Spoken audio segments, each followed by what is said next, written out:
آواز بلند سلوات.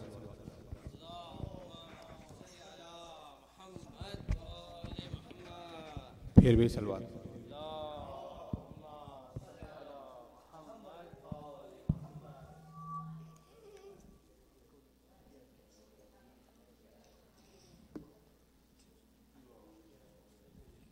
آئی ہاتف کی آواز شے کو اترو شبیر یہ کربلا ہے.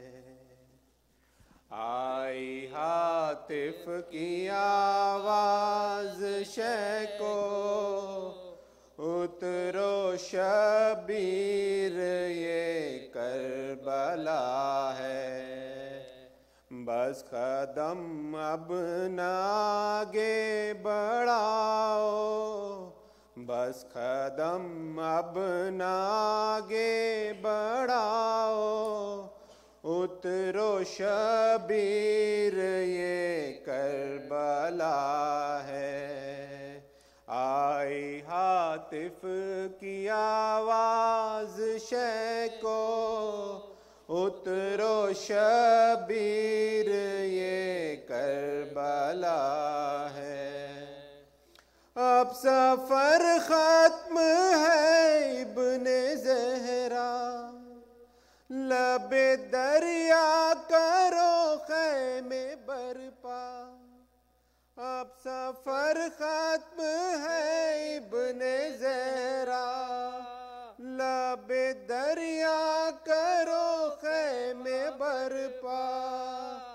حشر تک ہے یہی تم کو رہنا، اترو شبیر یہ کربلا ہے. آئی ہاتف کی آواز شے کو اترو شبیر یہ کربلا ہے. یہی نوروز مہمان رہو گے، کھانے پینے کی ذا سہو گے. یہی نوروز مہمان رہو گے، کھانے پینے کی ذا سہو گے. بھوکے پیاسے یہی قتل ہوں گے، اترو شبیر یہ کربلا ہے. آئی ہاتف کی آواز شے کو اترو شبیر یہ کربلا ہے. مرتے دم تک نہ پانی ملے گا، پیاسی گردن پہ خنجر چلے گا. مرتے دم تک نہ پانی ملے گا، پیاسی گردن پہ خنجر چلے گا. سر چڑھے گا سینہ پر تمہارا، اترو شبیر یہ کربلا ہے. آئی ہاتف کی آواز شے کو اترو شبیر یہ کربلا ہے. لاش 40 دن تک تمہاری اسی جنگل میں اڑیا رہے گی. لاش 40 دن تک تمہاری اسی جنگل میں اڑیا رہے گی. رونے والا بھی ہوگا نہ کوئی، اترو شبیر یہ کربلا ہے. آئی ہاتف کی آواز شے کو اترو شبیر یہ کربلا جب سکینہ تماچے، یہی تڑپے گا لاشا تمہارا، کھائے گی جب سکینہ تماچے، یہی تڑپے گا لاشا تمہارا، شمر دے گا یہی اس کو ایزا، اترو شبیر یہ کربلا ہے، آئی ہاتف کی آواز شہ کو، اترو شبیر یہ کربلا ہے، بس قدم اب نہ آگے بڑھاؤ، اترو شبیر یہ کربلا ہے۔ آواز بلند صلوات۔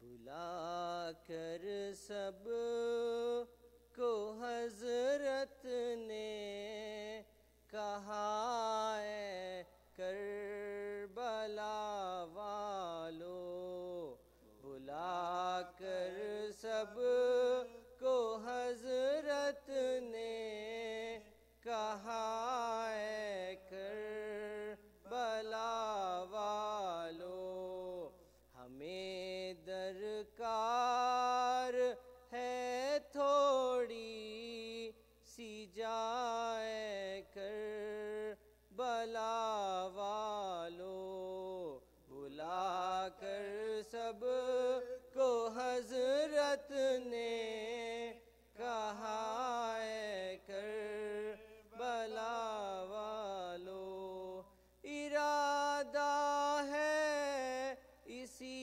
جنگل میں اپنا گھر بسائیں گے، ارادہ ہے اسی جنگل میں اپنا گھر بسائیں گے، نہ ہوتا حشر اب تم سے جدا اے کربلا والو، بلا کر سب کو حضرت نے کہا اے کربلا والو، خدا را مرنے والوں کی نہ روکو راہ رہنے دو، خدا را مرنے والوں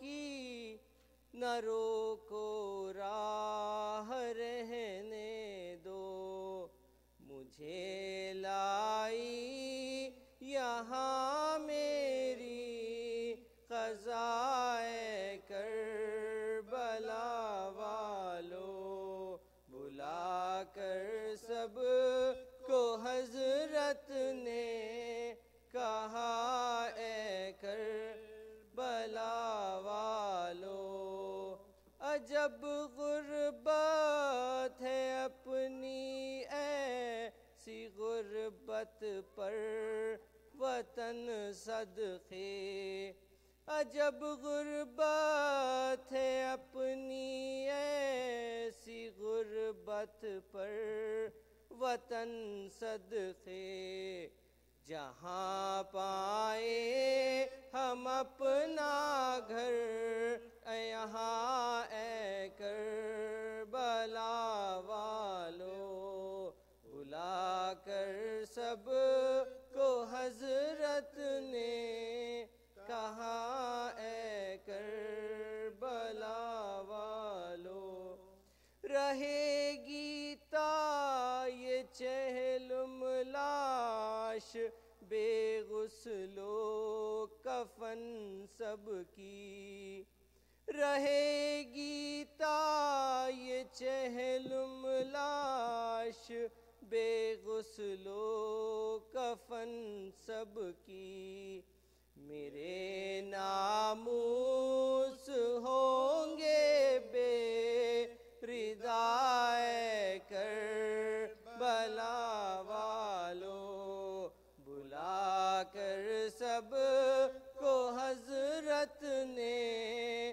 کہا ہے کربلا والو، محبا جائے جو بادے مرگ بے کس کی زیارت کو، محبا جائے جو بادے مرگ بے کس کی زیارت کو، بتا دینا انہیں میرا پتہ ہے کربلا والو، بلا کر سب کو حضرت نے کہا ہے کربلا والو، ہماری قبر پر آنا تو دو آنسو بہا جانا، ہماری قبر پر آنا تو دو آنسو بہا جانا، ملے فرصت تو پڑھنا فاتحہ کربلا والو، بلا کر سب کو حضرت نے کہا ہے کربلا والو، میں چھپ جاؤں اگر ایک ایک مٹھی خاک ڈالو گے، میں چھپ جاؤں اگر ایک ایک مٹھی خاک ڈالو گے، یوں ہی بن جائے گا مرقد میرا ہے کربلا والو، بلا کر سب کو حضرت نے کہا ہے کربلا والو، صلوات بر محمد والے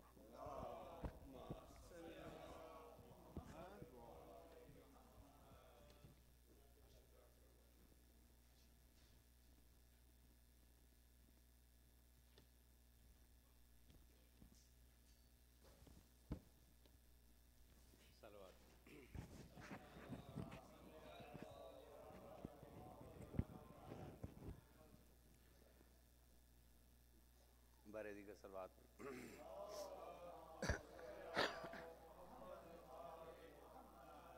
سلامی کربلا کو جب چلے حضرت مدینے سے، سلامی کربلا کو جب چلے حضرت مدینے سے، بہت روئے لگا کر فاطمہ صغریٰ کو سینے سے، پکارے الوداع فاطمہ صغریٰ خدا حافظ، پکارے الوداع فاطمہ صغریٰ خدا حافظ، ہمیں پھر تم نہ دیکھو گی یہ سمجھے ہم قرینے سے، ہمیں پھر تم نہ دیکھو گی یہ ہم سمجھے قرینے سے، نہ کڑھنا اور نہ غم کھانا، بہت بیمار ہو صغرا، نہ کڑھنا اور نہ غم کھانا، بہت بیمار ہو صغرا، زیادہ ہوگی تب خون جگر دن رات پینے سے، زیادہ ہوگی تب خون جگر دن رات پینے سے، نہ کرنا یاد بھی ہم کو سمجھنا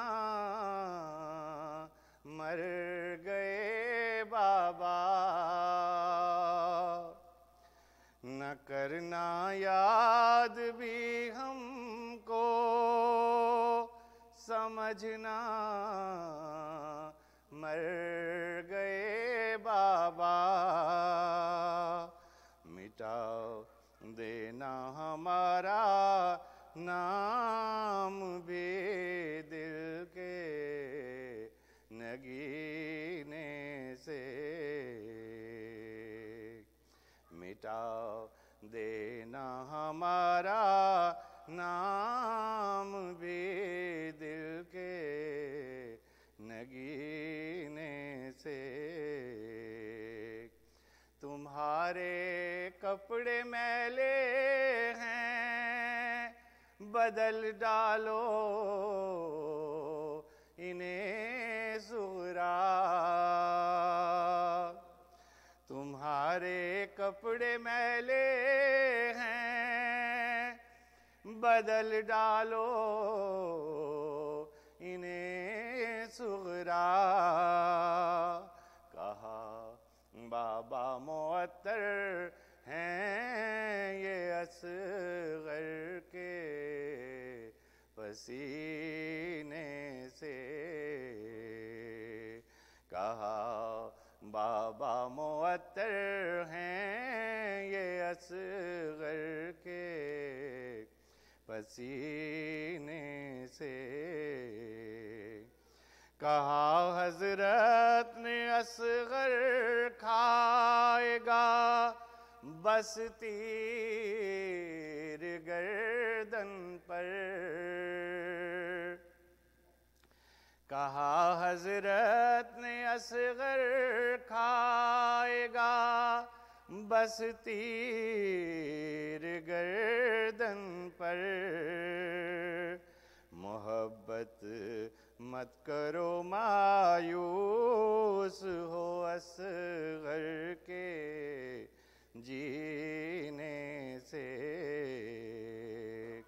محبت مت کرو مایوس ہو اصغر کے جینے سے، چچا کے ہاتھ کٹ جائیں گے قاسم کا کٹے گا سر، گزر جائے گا نیزہ ظلم کا اکبر کے سینے سے، گزر جائے گا نیزہ ظلم کا اکبر کے سینے سے، سلامی کربلا کو جب چلے حضرت मदीने से सलावत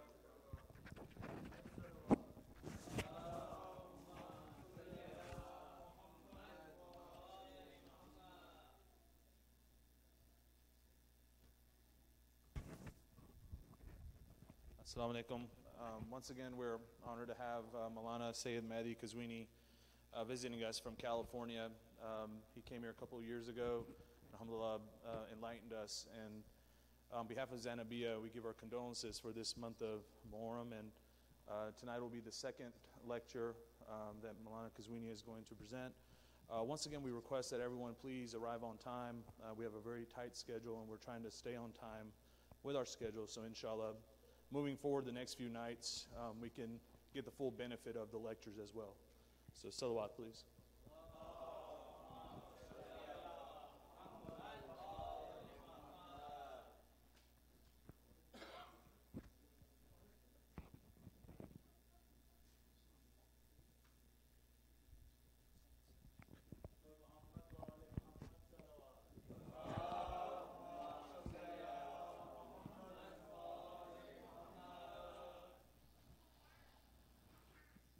أعوذ بالله السميع العليم من الشيطان اللعين الرجيم بسم الله الرحمن الرحيم الحمد لله رب العالمين والصلاة والسلام على أشرف الأنبياء والمرسلين حبيب إله العالمين أبي القاسم المصطفى محمد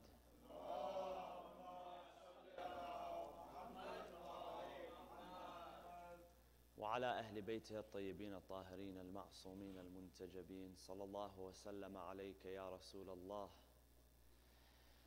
صلى الله وسلم عليك يا أبا عبد الله يا رحمة الله الواسعة ويا باب نجاة الأمة يا ليتنا كنا معكم سيدي فنفوز فوزا عظيما أعوذ بالله من الشيطان الرجيم بسم الله الرحمن الرحيم وإذ قال ربك للملائكة إني خالق بشرا من صلصال من حمأ مسنون فإذا سويته ونفخت فيه من روحي فقعوا له ساجدين صدق الله العلي العظيم وصلوا على محمد وآل محمد.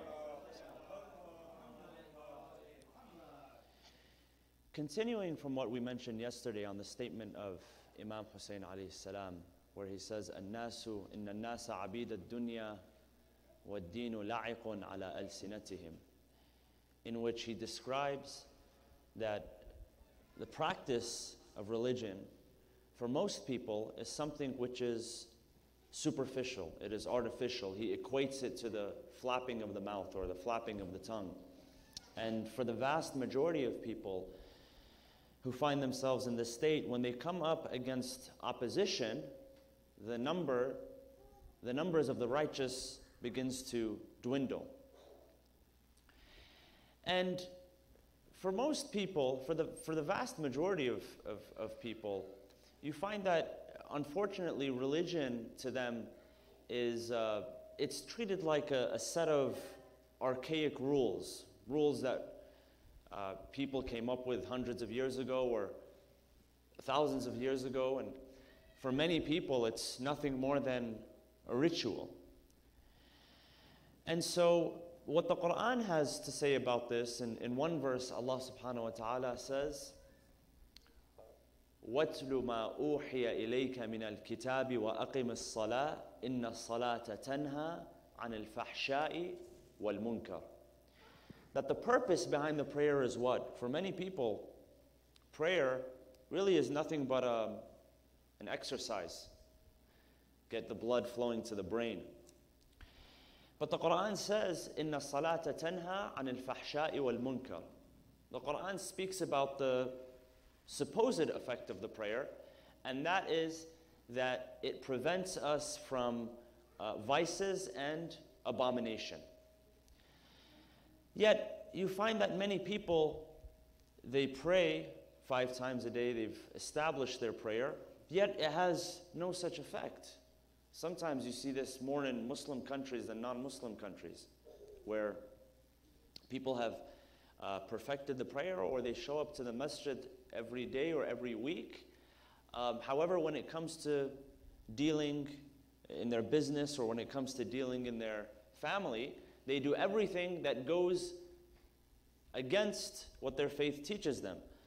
Abomination and indecency, al-fahsha wal-munkar, which is what the Quran talks about, is very present in their other daily rituals, such as their business dealings, such as the way that they deal with their wives and their children and their neighbors and so on and so forth.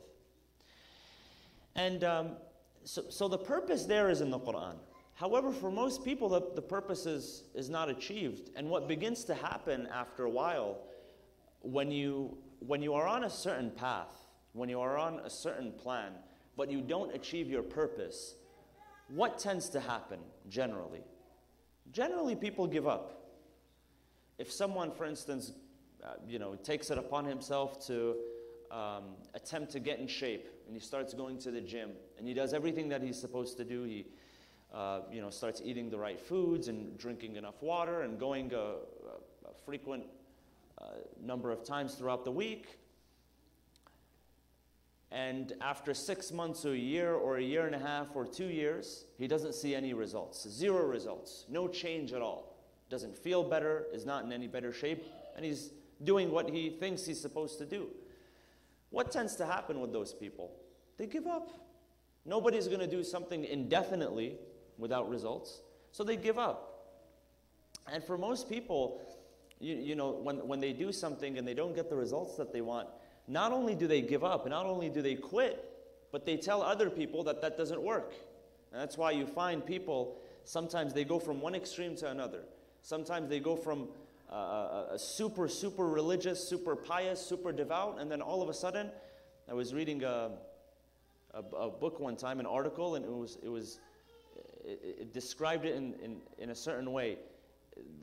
The author of the article used the term Salafi burnout. He said sometimes you see these guys and they're, and he was describing a certain individual. The beard and the robes and the tasbih, and the lips are always moving. You don't know what's going on, but the lips are always moving, and they're always doing amr bil ma'ruf and nahi al munkar, and all of a sudden, after a while, they burn out, and everything changes. They go crazy. They lose their mind. And so what people tend to do when they don't see the result, or when they don't see the effect, or when the act or the ritual or the habit doesn't deliver its intended purpose, is not only do they quit, not only do they give up, but they begin to spread negativity to others as well. They tell other people, oh, I tried that before and it doesn't work. Don't waste your time. Don't waste your investment. The Quran talks about a certain type of people. It says, الَّذِينَ يَبْخَلُونَ, those who are stingy or those who are greedy, those who don't give. وَيَأْمُرُونَ النَّاسَ بِالْبُخْلِ, and they encourage other people to be stingy and greedy and not to give as well. Seen those types of people? Not only do they not give, but they encourage others not to give. They influence others and persuade others not to give.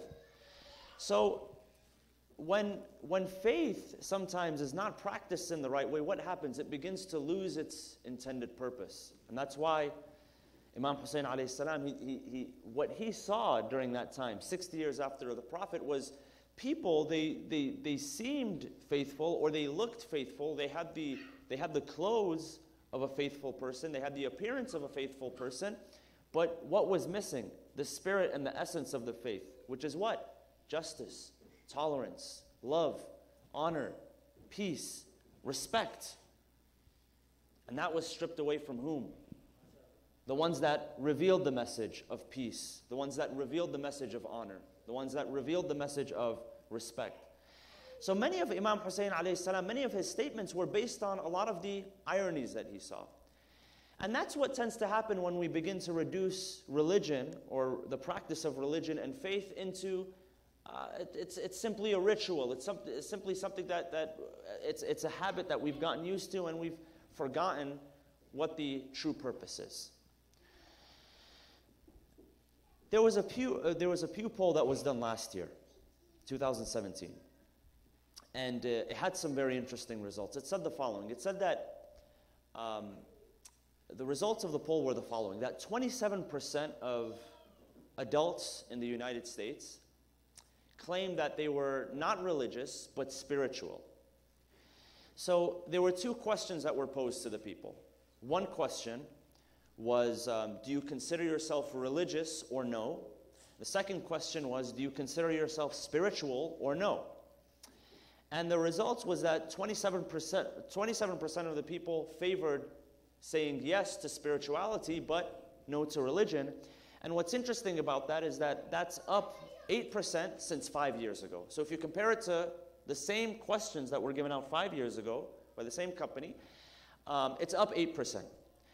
So you find that many people today are drifting towards this model of not being religious but spiritual. If you've heard that before, people say that I'm not religious but I'm spiritual. So what does that mean?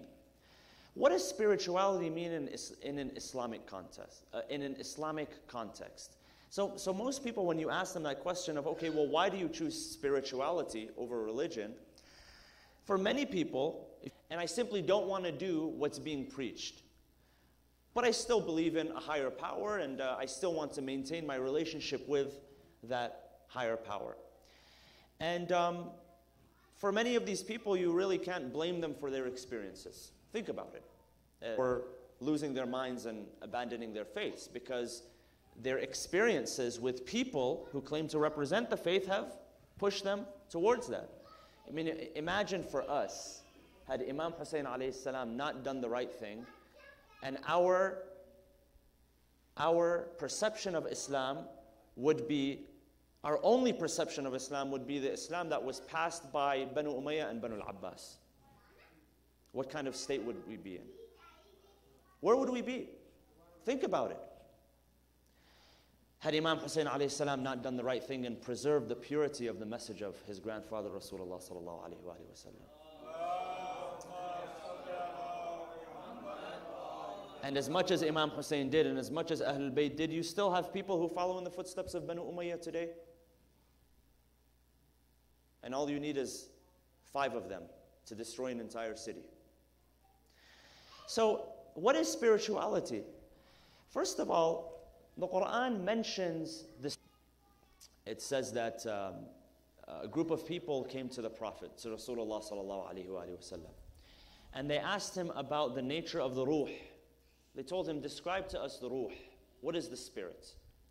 The reply came from Allah subhanahu wa ta'ala. The reply was, قُلِ الرُّوحُ مِنْ أَمْرِ رَبِّي وَمَا أُوتِيتُم مِنَ الْعِلْمِ إِلَّا قَلِيلًا. That the ruh, the spirit, is of the nature of your Lord, and you have not been given but a little bit of knowledge. And what commentators say is that this reply, in effect, the style of this reply is that even if the answer was to be given to them, they would not understand the answer. Meaning that the spirit, the ruh, it's based on a lot of the ahadith, but in reality, when you try to measure it or quantify it in any lingo around after a person dies, all of these are questions that scholars have brought up and have attempted to answer. So the Quran does make mention of the soul. The Quran says the following, that Allah subhanahu wa ta'ala bestowed His divine breath upon each and every one of us when we were created. وَإِذْ قَالَ رَبُّكَ لِلْمَلَائِكَةِ, when your Lord said to the malaika, to the angels, إِنِّي خَالِقٌ بَشَرًا مِنْ صَلْصَالٍ مِنْ حَمَإٍ مَسْنُونٍ. He proclaimed to the angels that I am creating a bashar, and the word bashar refers to that which is terrestrial, meaning that which is of the earth. فَإِذَا سَوَّيْتُهُ وَنَفَخْتُ فِيهِ مِنْ رُوحِي فَقَعُوا لَهُ سَاجِدِينَ. Notice when God commands the angels to prostrate to this bashar. It's not when He created him out of mud. It's not when He created him out of clay. In fact, the wording that's used here is very specific. That this being is being created out of min salsalin min hama'in masnoon. He is being created out of the mud, and not just any mud or not just any clay, the kind that's found in a swampland. The kind that, you know, the yucky stuff, the valueless stuff. That's what we were created out of. And then God says, فَإِذَا سَوَّيْتُهُ وَنَفَخْتُ فِيهِ مِنْ رُوحِي فَقَعُوا لَهُ سَاجِدِينَ. When I bestow upon him my breath, my divine breath, then you shall prostrate to him.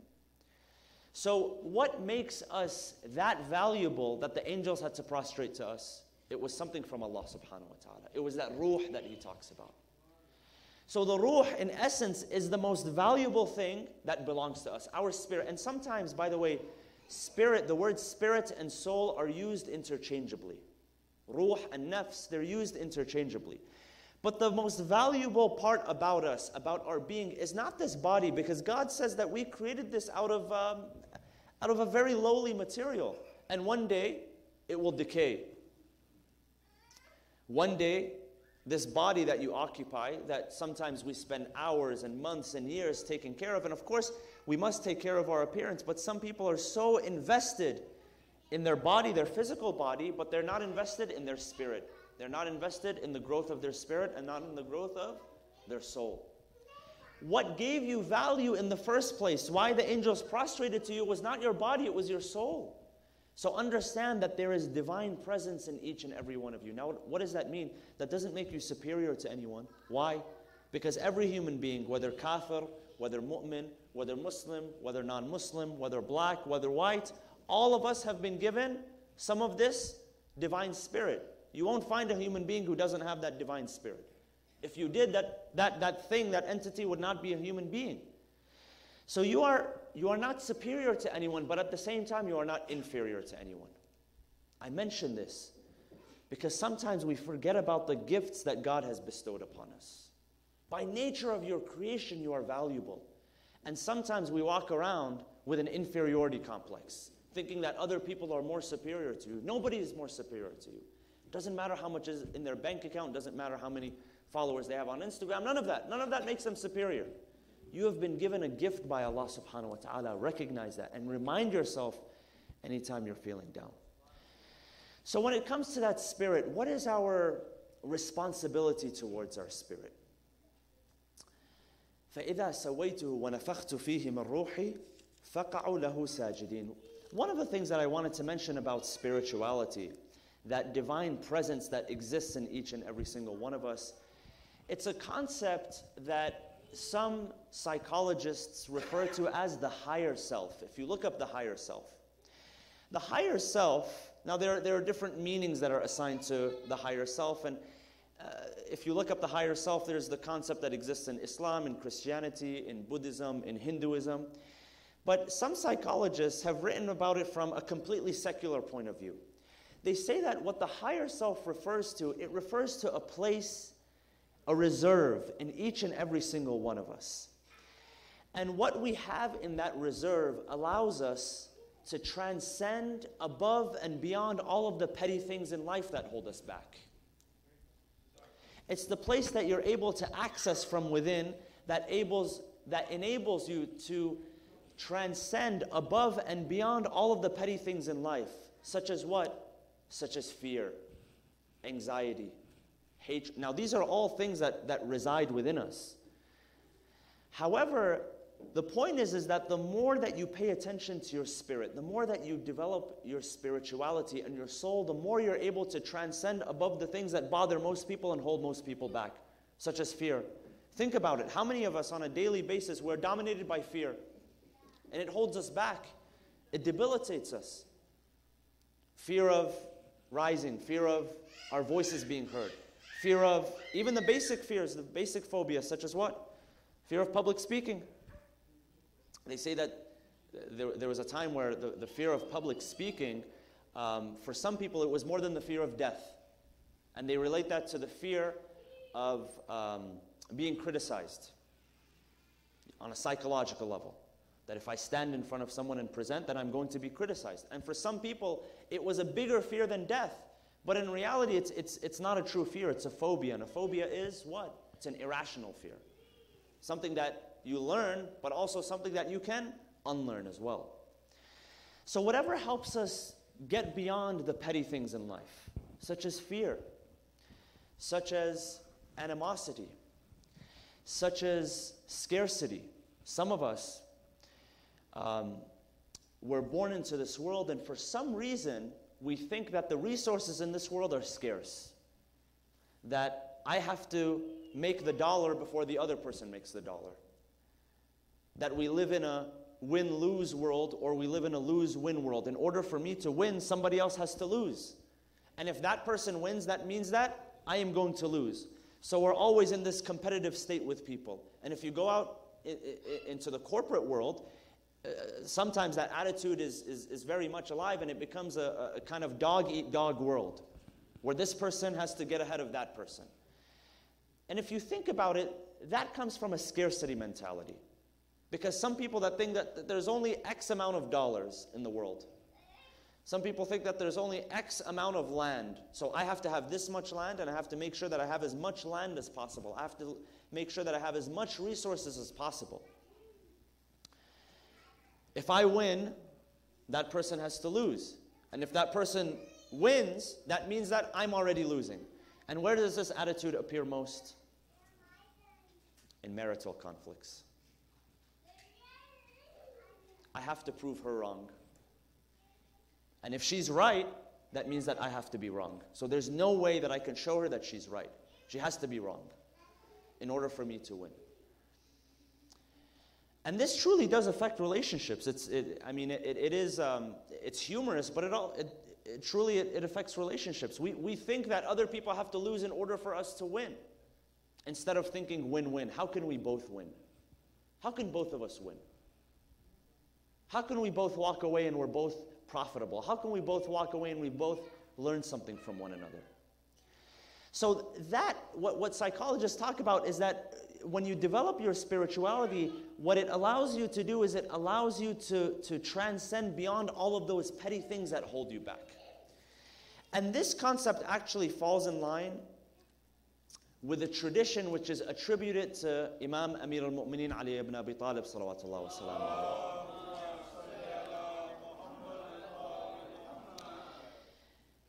In this tradition, the Imam talks about 4 stages of the soul, 4 stages of the spirits. Stage number 1 is referred to as An-Namiya An-Nabatiyya, stage 2 Al-Hassiyya Al-Hayawaniyya, stage 3 An-Natiqa Al-Qudsiyya, and stage 4 Al-Kulliyya Al-Ilahiyya. What are these stages? Stage 1, which is referred to as An-Namiya An-Nabatiyya, this is a stage that is in charge of the faculties of growth and decay. All of us, as living organisms, there is growth and there is decay. These are 4 different levels of existence. So the first level is in charge of growth and decay. That's something that we have as human beings. The animals also have, and plants also grow and decay. And you're not too in control of your growth and decay. There's a period of growth as human beings, and Allah subhanahu wa ta'ala says that we created you from dha'f, which is weakness, from fragility and weakness, and then we have brought you onto strength, and then from strength we have brought you back to weakness. It's a cycle. It goes up and then it goes down. So there's growth and then there's decay. So that's something that we cannot control, and that's the basic level of our existence, that we grow and then we decay. Stage 2, or the second level of our existence, that is in charge of the 5 senses, the faculty of the 5 senses. So that's something that not all organisms share. Some plants have some level of that faculty, but that is a level that is shared by human beings and animals, because animals also have those 5 senses. And some of those senses are stronger than human senses. Some animals have a stronger eyesight. Some animals have a stronger ability to hear. Some of them have a stronger ability to taste. So this is level 2. Level 3 is referred to as An-Natiqa Al-Qudsiyya. This belongs to human beings. And this is what commentators who have philosophically commentated on this narration, they say that this is what gives us the ability to ponder and dream. So human beings, we have the ability to ponder, tadabbur, and we have the ability to dream. But stage 4 is the highest level of existence. This one is special. This is where patience comes from. It's where bliss comes from. And this is something that, although, according to the narration, although we as human beings, all of us have the ability to access, most people do not access. And that's the highest level of existence. That's the highest level of spirituality. That's where you have joy. That's where you have intuition. That's where you have empathy. See, not every human being has empathy. Every human being has the ability to have empathy, but not every human being has empathy. Not every human being has joy. Have you noticed most people in their life, because they're pursuing material things, they're never joyful with anything. You never become fulfilled if you're only chasing material things. Most people, you see people that they don't have any inspiration in their life. They're always down. They're always depressed. They're never looking for a solution. They're only pointing out the problems in their life. They're only complaining. What Amir al-Mu'mineen describes in this hadith is that people who have reached that higher levels of existence, they can tap into bliss. They can tap into joy. They can tap into patience. They can tap into forbearance, which is a high level of patience, which in the Arabic language is referred to as hilm. Imam Ali alayhi salam, he says that I found that forbearance was more beneficial to me than the bravest of men. It was an asset, a weapon that I could go without, that I could not go without.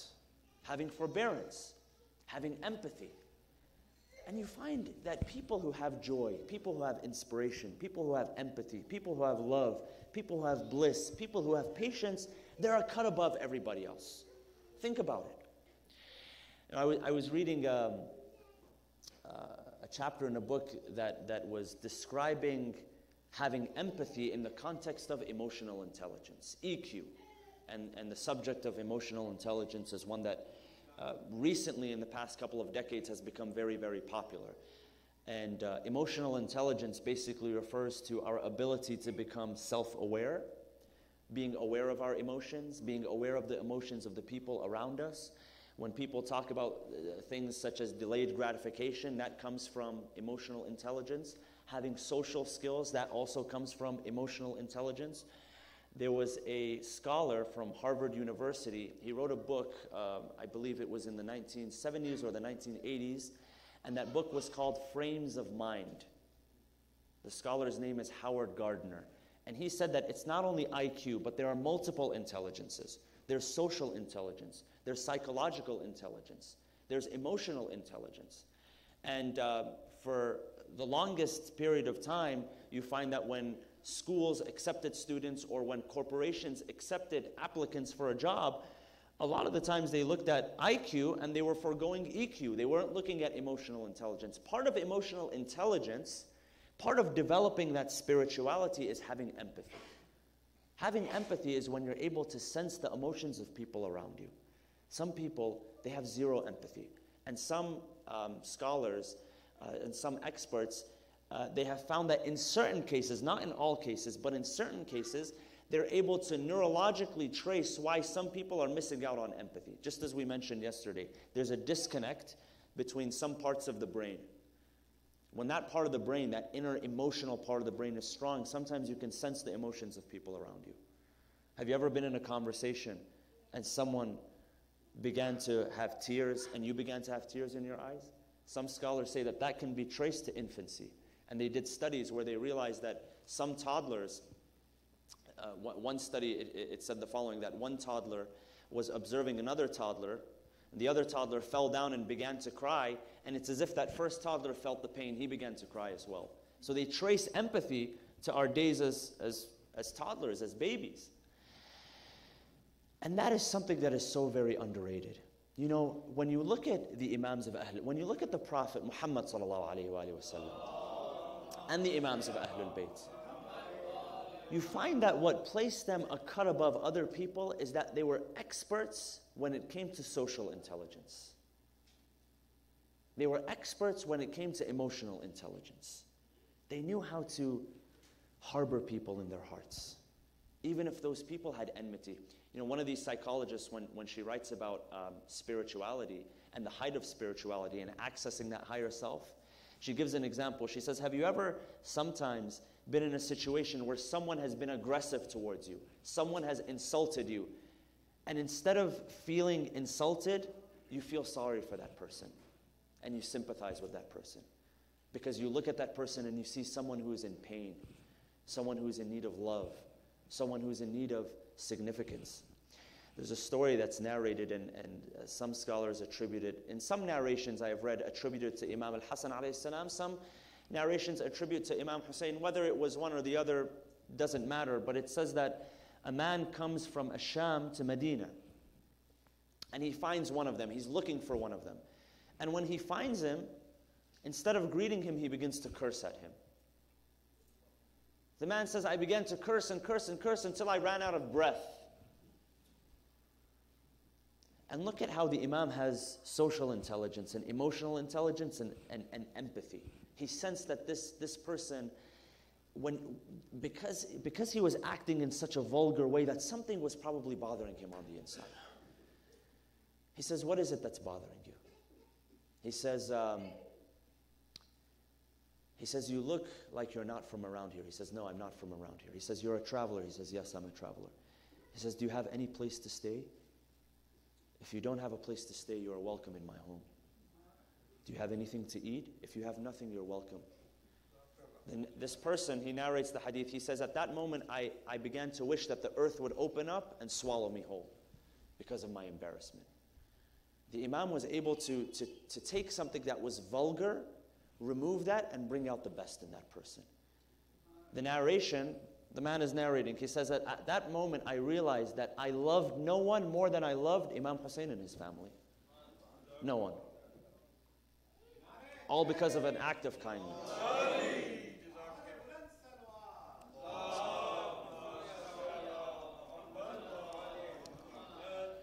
Not because of talent. Not because he impressed him with what he was wearing. Not because he impressed him with his lineage. But he impressed him because he had empathy. Because he could feel the pain. Because he had social intelligence. See, it's not always about what you know. Having an IQ is important. But what's more important than that is having an EQ, having a heart.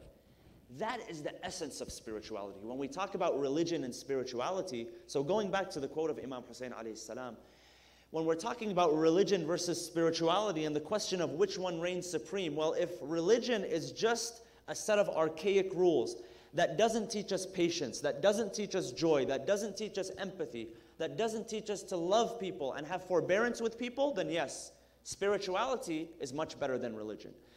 But if you practice your faith in a religion in a way where it develops your empathy with people, where it develops your joy with people, when it develops your intuition and your inspiration, when you begin to sympathize with people, when your heart breaks because of people's issues and challenges, then there's no difference between religion and spirituality. And that's what Imam Hussein alayhi salam was talking about.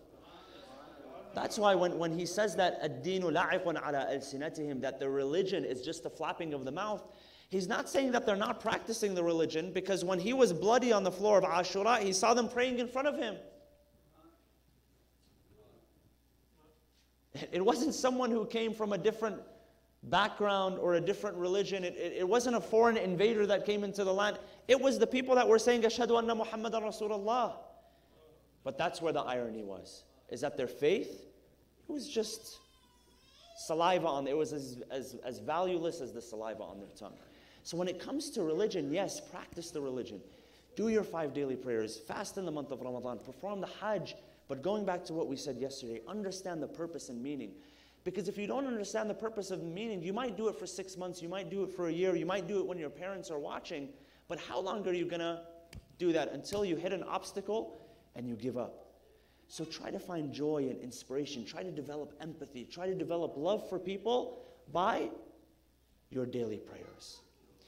And the reason I mention empathy is, in one of these books that I read, it was talking about how rapists and child molesters and people who engaged in physical abuse to their family members, people who they used to be called psychopaths. Now the term that they give to them is sociopaths, or the other way around. It says that what people began to find, and of course the author was not giving an excuse, but at a psychological level, they had zero empathy. They had no empathy at all. So when they perpetrated those crimes, because sometimes we ask ourselves, okay, well, when it comes to Ashura, how do people perpetrate these crimes? I mean, you can attack someone who's your own size. They say pick on someone your own size. But how do you pick on a child who's 10 years old? How do you fight against a baby that's 6 months old? Where does that come from? And the author was saying is that these people, because they're disconnected from their own feelings, so they assume that the other person is also disconnected from their feelings. They don't know the terror that is in the heart of, in one of the ziyarat, some of the people that are cursed are the ones that brought terror to the heart of Imam Hussein alayhi salam. Do you think that Imam Hussein felt no fear and terror in his heart? Imagine standing on the second day of Karbala when he arrived and watching the army come to Karbala from Kufa. On the most conservative accounts, they say 30,000 people. And the more generous accounts say 120,000 people. Does that not strike fear and terror into the heart of a man? And what was his sin? What was the sin of Abdullah al-Radhi'? What was the sin of the children of Imam Hussein who are begging and pleading for water? On this night we remember the sons of Muslim ibn Aqil. Muslim ibn Aqil, that noble man, the emissary, the messenger of Imam Hussein.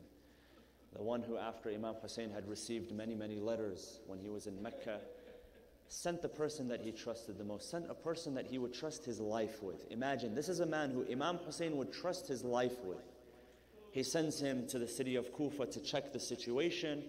Muslim ibn Aqil arrives to Kufa.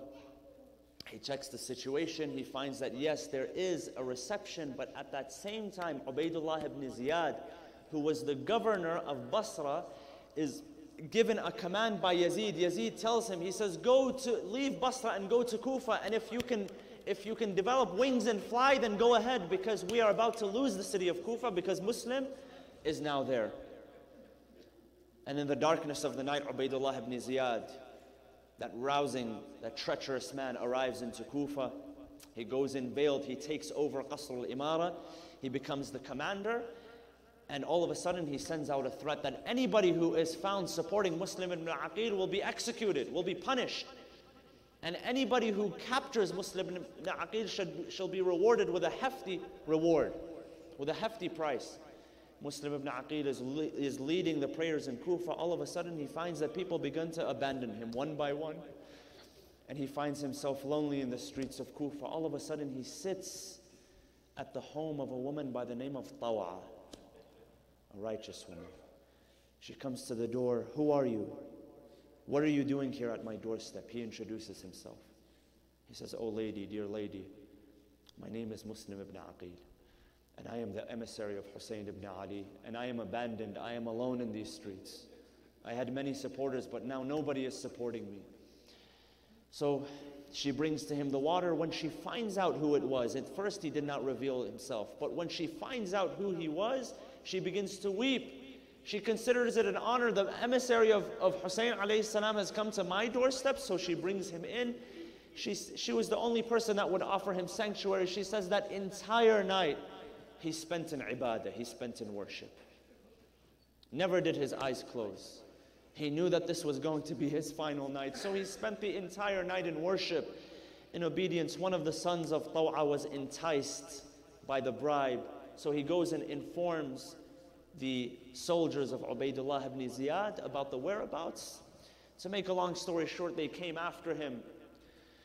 They took him, they arrested him after a fight. They brought him to the castle, to the palace of Ubaydullah ibn Ziyad. Ubaydullah set him for questioning. He said, what is it that you're doing? Why are you here? And do you have any final request? He says one final request. Tell my master Hussein that what he thinks the people are going to receive him, tell him that it's all a lie, it's all a deception. And at that moment, Ya Mu'mineen, Muslim ibn Aqil is taken to the rooftop. He is beheaded there, he is executed there, his body is pushed off of the rooftop, his body is dragged in the streets of Kufa. When that news comes to Imam Hussein alayhi salam, when the messenger comes and says that your emissary Muslim has been killed, Imam Hussein begins to weep. He turns to the caravan, he turns to the woman, he tells them, call for me Hamida, the daughter of Muslim. Hamida was with Muslim, Hamida was with Imam Hussein. She came to him. he took her and he began to wipe his hand over her head, which was what Rasulullah had taught to do to the orphans. When she saw that Hussein was wiping on her head, she realized that her father had passed. Ya mu'mineen, Imam Hussein had wiped on the head of Hamida, but who was there to wipe on the heads of the children of the Imam when he went out to the battlefield for the last time in Karbala? Inna lillah wa inna ilayhi raji'un. وسيعلم الذين ظلموا أي منقلب ينقلبون والعاقبة للمتقين.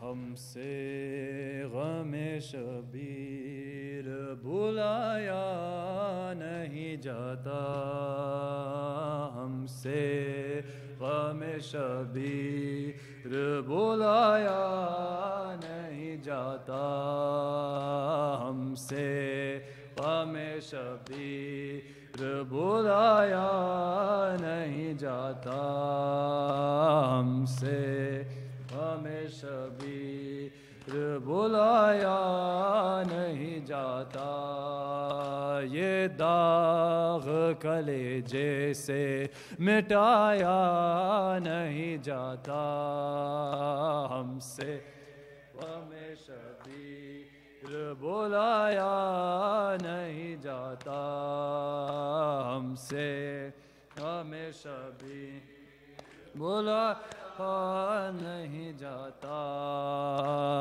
کہتے ہیں علمدار کہ دے موت خدایا، کہتے ہیں علمدار کہ دے موت خدایا، منہ پیاسی سکینہ کو دکھایا نہیں جاتا، ہم سے غم شبیر بلایا نہیں جاتا، ہم سے غم شبیر بلایا نہیں جاتا، یہ داغ کلیجے سے مٹایا نہیں جاتا، ہم سے غم شبیر بلایا نہیں جاتا، ہم سے غم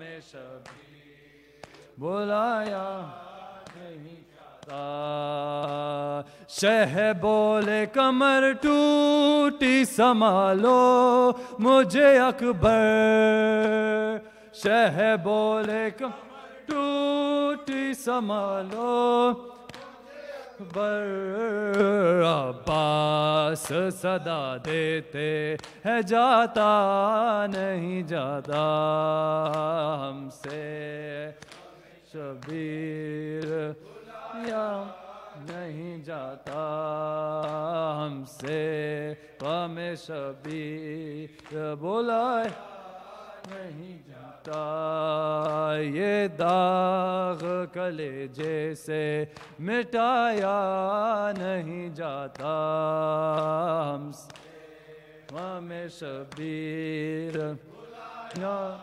نہیں جاتا، ہم سے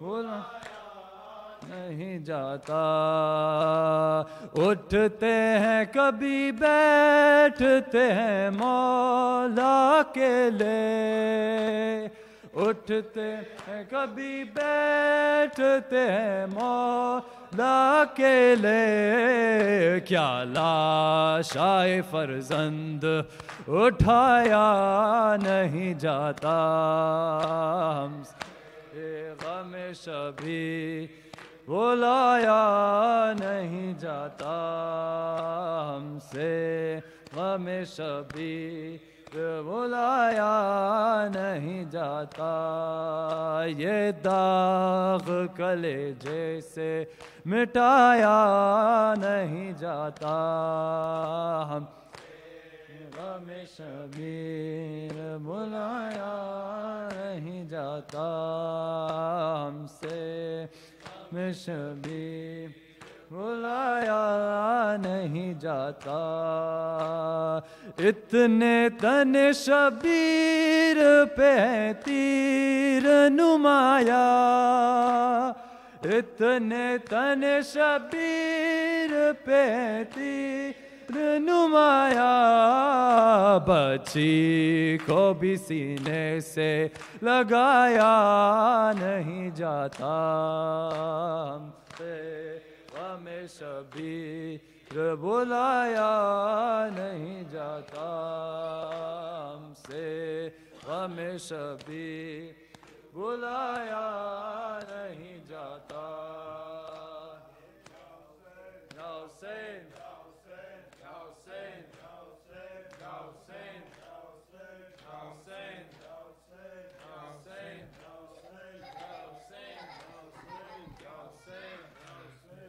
حسین ہوا کے دوش پہ گونجی جو ایک نئی صدا سلام علیک ابن رسول شاہ خدا خدا کا شکر کے دیدار آپ کا تو ہوا تمام اسیروں نے دیکھا سوئے در کوفہ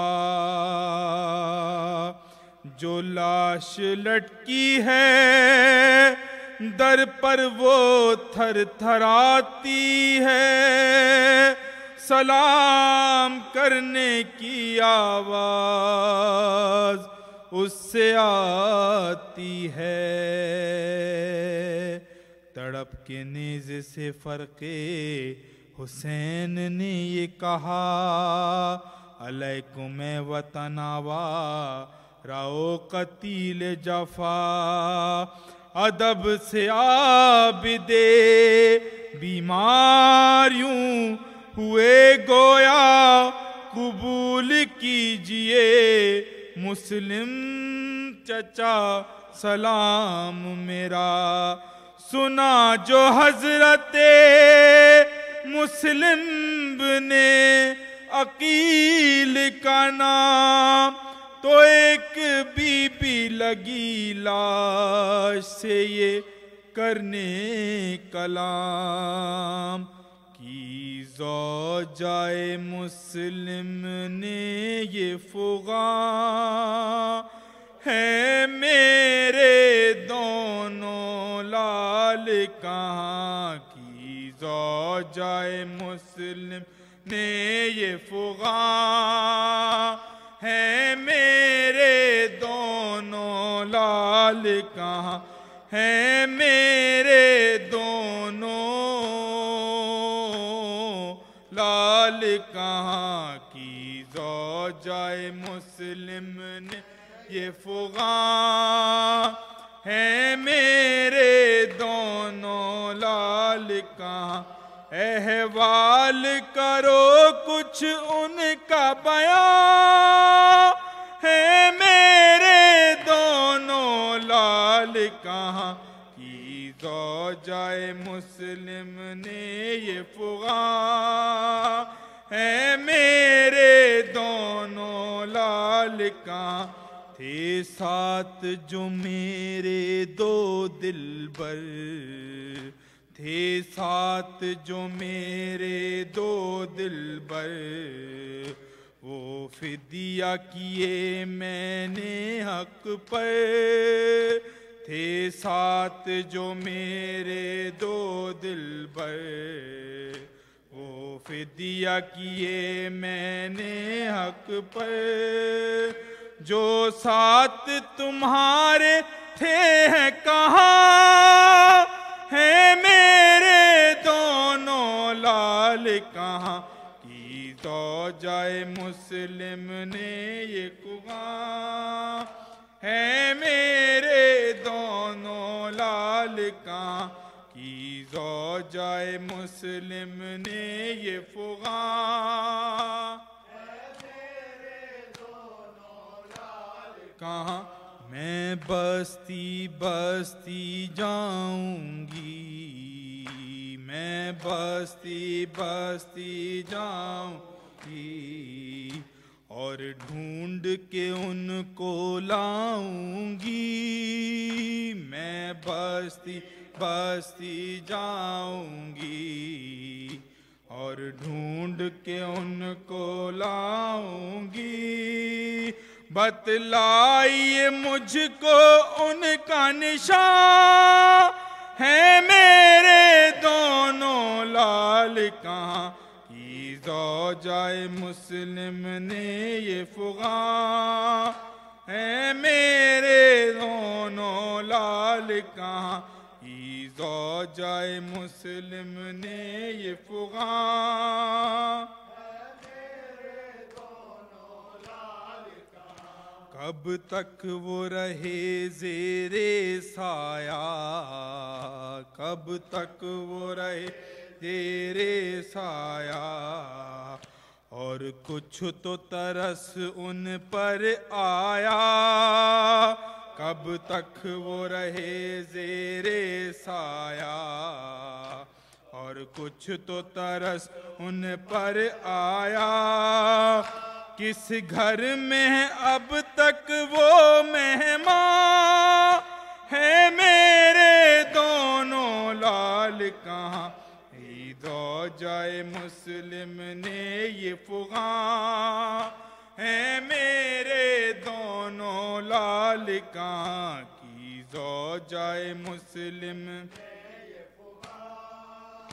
ہے میرے دونوں لال کہاں بس اتنا بتا دیجئے والی بس اتنا بتا دیجئے والی دنیا تو نہیں ان سے خالی بس اتنا بتا دیجئے والی دنیا تو نہیں ان سے خالی کیا مل گئی ان کو جان امان ہے میرے دونوں لال کہاں کی زوجائے مسلم نے یہ فغاں ہے میرے دونوں لال کہاں کی زوجائے مسلم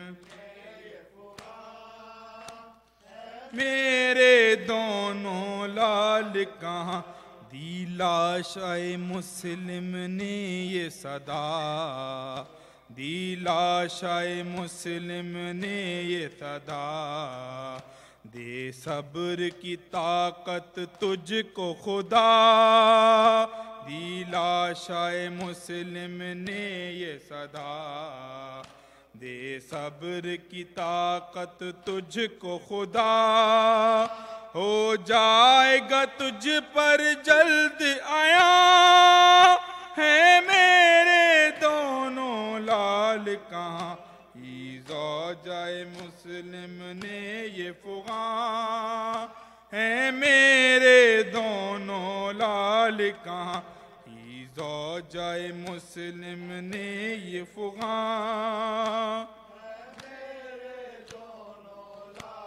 کہاں کوفے میں انی سے اہل حرم کوفے میں انی سے اہل حرم تینا لقنا وقت ماتم کوفے میں انی سے اہل حرم تینا لقنا وقت ماتم سن کر یہ صدا محشر تھا آیا ہے میرے دونوں لال کہاں کی زوجائے مسلم نے یہ فغاں ہیں میرے دونوں لال کہاں کی زوجہ مسلم نے یہ فغاں ہیں میرے دونوں لال کہاں ہیں میرے دونوں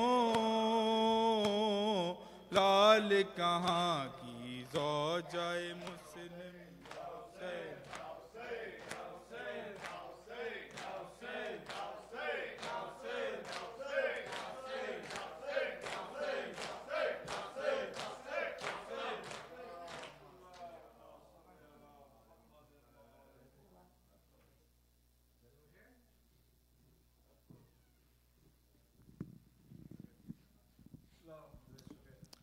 بسم اللہ الرحمن الرحیم السلام علیکم یا رسول اللہ السلام علیکم حبیب اللہ السلام علیکم خیر خلق اللہ السلام علیکم محمد ابن عبداللہ السلام علیکم خاتم النبیین السلام علیکم ورحمۃ اللہ وبرکاتہ السلام علیکم ابا عبداللہ السلام علیکم رسول اللہ السلام علیکم امیر المومنین السلام علیکم سید الوسین السلام علیکم فاطمہ الزہرا السلام علیہ السلام علیکم امام حسین السلام علیکم امام زین العابدین السلام علیکم امام محمد باقر السلام علیکم امام جعفر صادق السلام علیکم امام موسیٰ کاظم السلام علیکم امام علی رضا السلام علیکم امام محمد تقی جواد السلام علیکم امام علی النقی السلام علیکم امام حسن عسکری السلام علیکم مولانا صاحب العصر والزمان السلام علیکم مظہر الایمان السلام علیکم شریک القرآن السلام علیکم امام الزمانہ ھذا عجل اللہ فرجک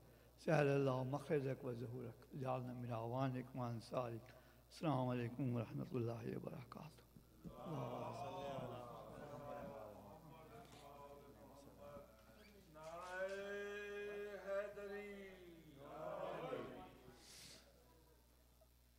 حضرات بہت کم رہ گئے، مگر یہ ایک اعلان ہے مجلس کا. سیٹرڈے کو دوپہر کو 2:30 بجے جعفر رضوی کے گھر مجلس ہے. آپ لوگ تشریف لائیے وقت کی پابندی کے ساتھ. ان کے ڈائریکشنز آپ کو ان سے مل جائیں گے. ان کا فون نمبر میرے پاس ہے، مجھ سے کانٹیکٹ کر لیجئے، اور یہ زینبیہ کی ویب سائٹ پہ بھی مل جائے گا آپ کو.